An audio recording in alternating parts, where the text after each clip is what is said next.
Alhamdulillah, kita meneruskan yang kemarin ya.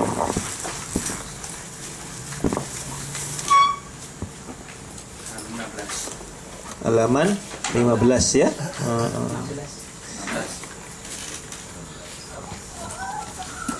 16 ya. Surat Al-Baqarah ayat 31 ya. Silakan, betul? Oh ya. Belum. 15 ya. Al-Ankabut. Ar-Rahman sudah ya. Al-Ankabut, betul? A'udzubillahi minasyaitonir rajim. Bismillahirrahmanirrahim. Innallaha laghaniyyun 'anil 'alamin. Artinya dan bahwasanya Allah tidak berkehendak kepada sekalian alam ini. Al-Ankabut ayat 6. Mengertilah Nabi dan sahabat-sahabat beliau bahwa Tuhan berdiri sendiri, tidak membutuhkan pertolongan siapa juga pun, karena ia paling kuasa, paling kuat, paling gagah, dan paling membuat apa saja yang dikehendakinya selain seorang diri. Tak membutuhkan bantuan siapapun juga. Nah, ini dihubungkan dengan apa? Dihubungkan dengan apa? Qiyamuhu binafsi. Ya, sifat yang 20 itu. Kenapa kok tidak boleh sifat yang 20 itu jadi masalah sekarang? Ayo. Kenapa yang sifat 20 itu bukan bagian dari asma wa sifat? Ya? Ayo. Kenapa? Dia membatasi sampai 20. Oh tidak, bukan perkara itu. Bukan perkara itu. Yang jadi permasalahan bukan sampai itu, bukan perkara itu. 13, 20 ya. Bukan bagian tauhid ya. Bukan perkara itu. Mereka menganggap bagian tauhid. Ayo, apa? Asma wa sifat itu dilandasi kepada akal. Paham ya? Akal lalu kemudian seandainya Allah itu maha melihat, kenapa langsung tidak pakai maha melihat saja, langsung basar? Kenapa pakai yang lain? Termasuk kemarin ya, laisa kamitslihi syai'un. Ya, sudah cukup itu saja. Kenapa tidak kemudian diartikan kepada apa? Mukhalafatu lil hawadisi. Itu yang tidak boleh. Wujud. Karena apa? Kalau sudah akal, yang berbicara itu akal, maka ada sifat wajib, ada yang sifat mustahil, ada yang sifat jaiz. Begitu seterusnya kalau akal. Jadi kemutlakannya tidak ada. Itu selalu apabila ada wajib, ada yang mustahil. Apa sifat mustahilnya? Adam, hudus, fana, mumatsalatu lil hawadithi, ya, dan seterusnya. Itu mustahil.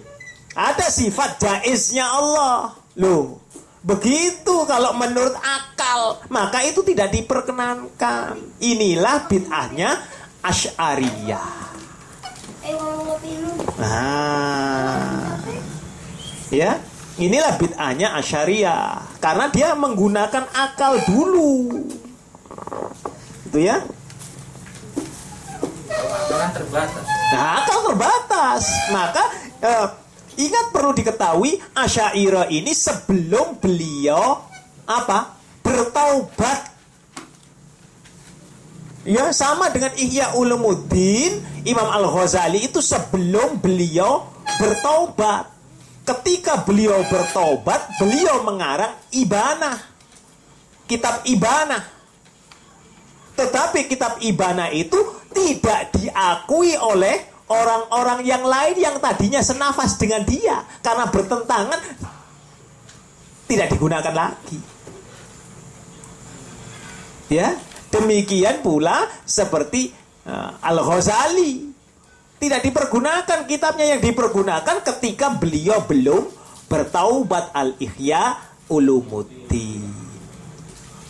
Itu yang terkenal. Ya. Perselisihan faham. Nah, mulai dari sini perselisihan faham timbul sesudah Nabi wafat. Nanti Anda akan ketemu. Fadal, silakan. Halaman 17.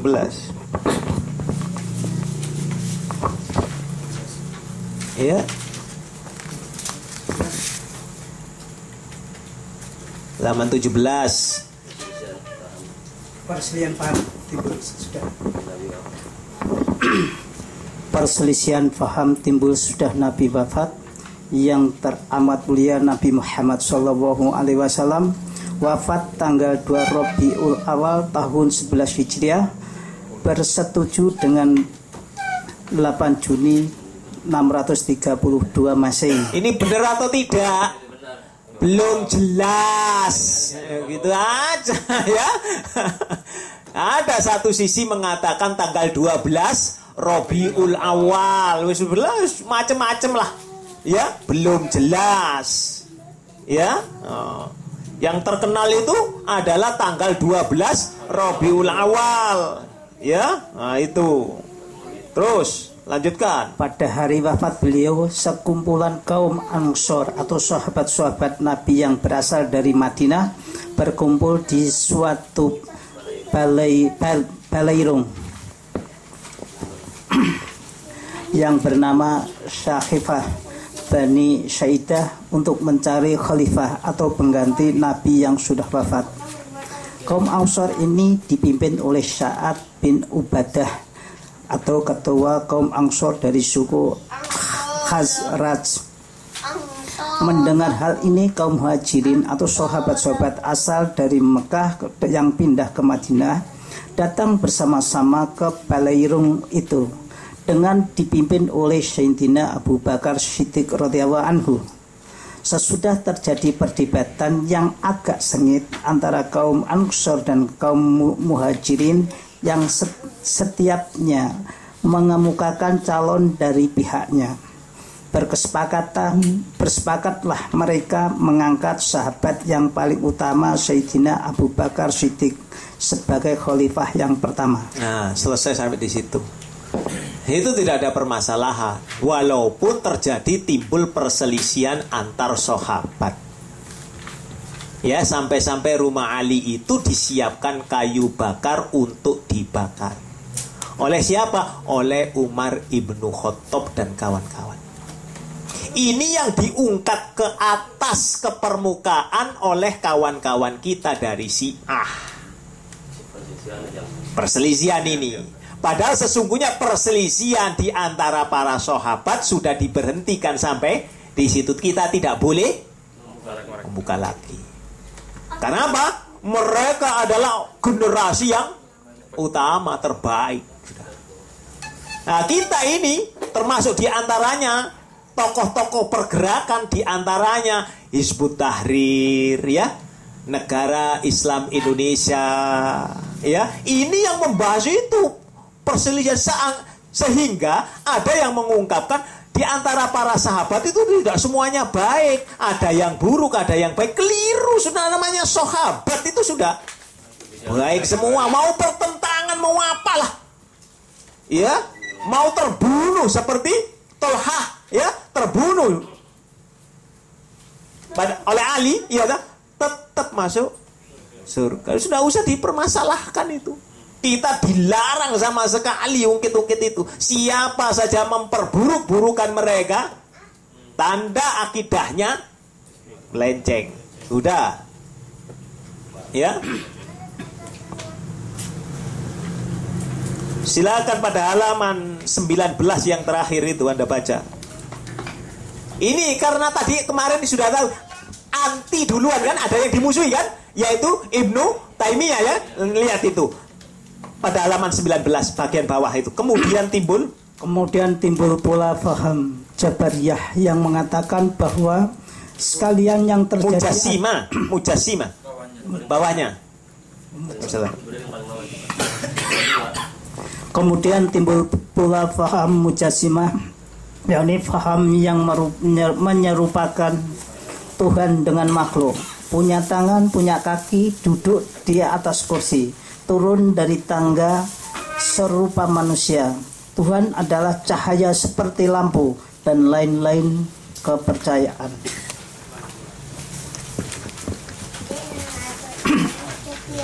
Kemudian lahir pula faham-faham yang keliru tentang tawassul dan wasilah, tentang ziarah dan istighosah dari Ibnu Taimiyah yang semuanya mengacaukan dunia Islam dan kaum muslimin. Paham? Ada yang salah atau yang benar ini?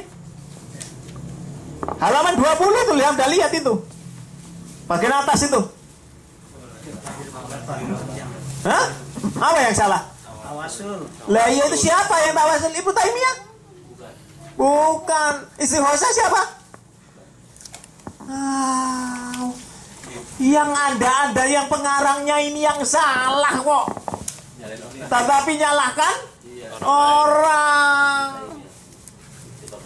Ya, terjebak sendiri dengan kata-katanya itu.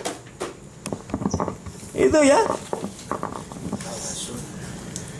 Jadi ibaratnya lempar batu sembunyi tangan, ya, orang lain yang jadikan kambing hitam, padahal fahamnya sendiri yang salah. Kita sudah membuka kitabnya Ibnu Taimiyah. Makanya terus terang kita memakai ini karena banyaknya, ya, lebih dari 100 yang kemarin saya ungkapkan, lebih dari 100 kitab tauhid yang berbahasa Indonesia yang salah. Jadi kalau Anda membuka seolah-olah itu benar, banyak itu padahal salah. Lebih dari 100. Dalam kitab bahasa Arab lebih dari 300 kitab yang saya punyai. Termasuk di antaranya adalah yang sudah mendunia di pondok pesantren Aqidatul Awam. Seluruh pondok pesantren di negeri ini rata-rata menggunakan itu. Iya? Rata-rata menggunakan itu. Padahal akidahnya salah. Ya, kalau kita tidak paham betul ya itu tadi. Kaum Ahlus Sunnah wal Jamaah muncul pada abad ketiga Hijriah. Fadol, silakan. Kaum Ahlus Sunnah wal Jamaah muncul pada abad ketiga Hijriah. Sebagai reaksi dari firqah-firqah yang sesat tadi, maka pada akhir abad ketiga Hijriah timbullah golongan yang bernama kaum Ahlussunnah wal Jamaah yang dikepalai oleh dua orang ulama besar dari Usuluddin, yaitu Syekh Abu Hasan dan Ali al-Asyairi dan Syekh Abu Mansur al-Maturidi. Perkataan ahli sunnah wal jamaah kadang-kadang dipendekkan menyebutnya dengan ahlu sunnah saja atau sunni saja, dan kadang-kadang disebut asy'ari atau asyairah, dikaitkan kepada guru besarnya yang pertama Abu Hasan Ali al-Asyairi. Bagaimana? Hah? Ayo. Padahal banyak sekali bertentangan dengan halaman sebelumnya. Ahlussunnah wal Jamaah itu siapa? Halaman 2 itu loh kemarin. Lupa disuruh garis bawahi. Ya? Ini. Mohon maaf sekali. Kalau ada nanti organisasi namanya Nahdlatul Ulama, ya, menyatakan lahir tahun 2010, tetap tidak diperkenankan. Kenapa? Nahdlatul Ulama karena namanya sama, harusnya lahir pada tahun sebelumnya yang didirikan oleh Hasyim Asy'ari. Itu ya.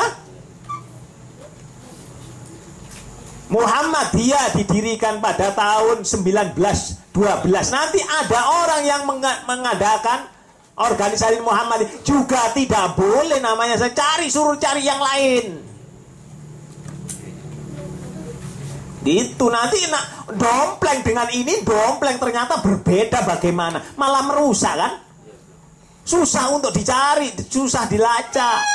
Maka ini demikian. Kalau ini seandainya dedengkotnya guru besarnya ini adalah Abu Hasan al-Asy'ari rahimahullah ta'ala, ya, maka sebuah pertanyaan, lalu Rasulullah dan para sahabat itu siapa? Imam 4 itu ngikuti siapa? Loh, kembali lagi kepada sana. Padahal sesungguhnya Imam Abu Hasan al-Asy'ari ini pengikut daripada madhab. Loh, gak dibaca, lupa ya. Apa? Hanafi. Wah, ini saklebat begini yang mudah disesatkan. Ya. Ini halaman berapa itu? Pengikut Hanafi itu? Insyaallah. Nah, Anda cari.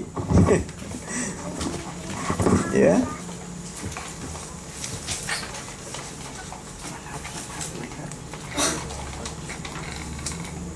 Disinilah ini kemudian Abu Hasan al-Asy'ari ini bertaubat. Beliau adalah kelompok Mu'tazilah dulunya.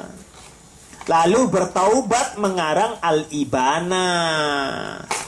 Ya, karangan beliau itu Al-Ibana. Tetapi Al-Ibana ini pun banyak kalangan karena berbeda dengan akidah sebelumnya yaitu Mu'tazilah dengan 20 sifat. Beliau sudah tidak lagi pakai 13 sifat, 20 sifat. Sudah kembali kepada As-Sunnah. Di dalam kitab Ibana itu kepada asma wa sifat.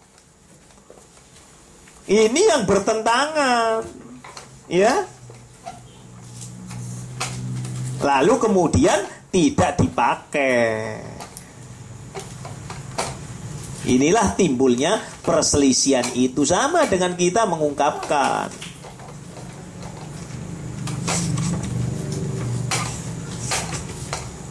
Ya. Silakan membuka halaman 24. Di antaranya adalah banyak sekali yang mengikuti faham daripada jangan salahkan ketika sifat 20 itu sudah mendunia. Di antaranya Imam Nawawi Al-Bantani. Ya. Iya. Namanya Tijanud Darori kitabnya. Ya, tauhid, kitab tauhidnya itu Tijanud Darori. Ya. Itu mengarah kepada Al-Maturidiyah. Lah Al-Maturidiyah ini sendiri itu fahamnya Abu Hasan al-Asy'ari itu yang beliau sudah bertobat, yang sudah dirubah oleh beliau Al-Ibana, ini beliau hidupkan kembali oleh Maturidi. Ya. Maka Syekh Zabidi, ya, di dalam Ittihad Sadatul Muttaqin, ya, menyatakan bahwa apabila disebut ahlus sunnah, maka yang dimaksud dengan ucapan itu adalah faham atau fatwa yang disiarkan oleh Imam Asy'ari dan Abu Mansur Al-Maturidi. Padahal itu salah, ini kefahaman. Padahal sudah disebutkan oleh pengarangnya tadi dalam kitab ini halaman 2, ahlus sunnah itu adalah pengikut sunnah Rasulullah Muhammad. Al-jamaah di situ dikatakan para sahabat. Nah ini dipelenter-pelenter lagi, sehingga timbul sekarang ini Ahlus Sunnah wal Jamaah ala NU. Kalau di Indonesia Ahlus Sunnah wal Jamaah ala Muhammadiyah, masing-masing firqah. Semuanya akan mengaku, karena di dalam hadis disebutkan, yaitu siapa yang masuk surga? Ahlus Sunnah wal Jamaah. Walaupun orang Syiah pun tetap mengakui sebagai dirinya Ahlus Sunnah wal Jamaah. Karena masuk surga, ingin masuk surga. Siapa yang ingin masuk surga? Ya, nah, itu.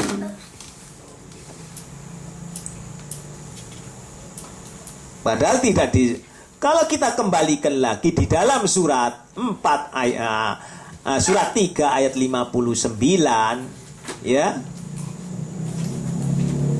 Surat 4 ya, ayat 59, ya. Apabila terjadi perbedaan, maka kita kembali kepada Al-Qur'an dan Al-Hadis. Berdasarkan surat Al-Fatihah, ya, surat ayat 6 dan 7, Quran dan hadis dengan pemahaman salaful ummah. Selesai itu. Ya. Inilah. Mari kita lihat. Ada kesalahan-kesalahannya, silahkan. Ya. Tauhid asma wa sifat ini yang betul. Ya. Halaman 53 kan? Ya. Benar gak? Ya, nanti kita teruskan mana. Ini saya yang betul dulu. Yang betul dulu saya sebutkan. Ya, nanti baru kita pembanding. Fadhal, silakan. Tauhid asma wa sifat.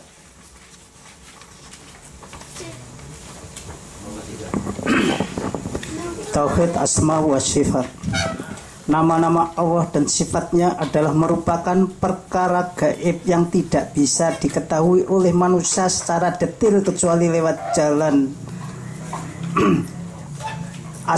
asam atau wahyu, karena manusia tidak bisa meliputi Allah dengan ilmunya sebagaimana firman-Nya. Itu Anda garis bawah itu. Ya.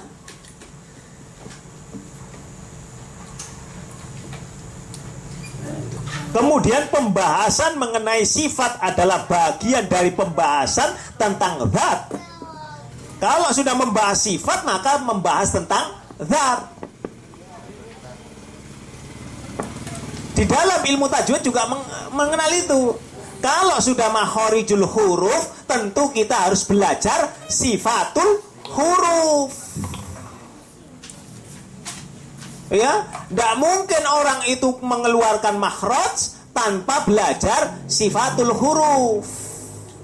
Sehingga ya karena kita tidak belajar sifatul huruf, maka jangan salahkan kalau kita ini iya kana budua iya kana stain ndak pakai ka begitu, karena ya itu tadi kita tidak mempelajari sifatul huruf. Kita hanya belajar tidak secara talaki. Ya, nah itu mempersamakan tulisan Arab dengan tulisan Latin. Sehingga ketika ada ain mati, hamzah mati, bingung. Ini ain atau hamzah yang mati. Ya kan? Dibaca samai atau samai. Kalau dimatikan sama kan gitu ya, dengan sama. Loh, beda kan? Sama dengan sama. Lah. Ya. Padahal sebagaimana firman-Nya, Bismillahirrahmanirrahim. Wallahu yuhitu nabihi ilma. Sedang ilmu mereka tidak dapat meliputi ilmunya.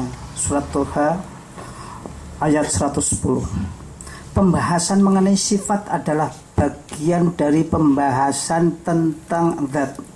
Dengan alasan tersebut, tidak mungkin akal manusia mampu dengan sendirinya mengkaji nama-nama dan sifat-sifat Allah yang serta mengetahui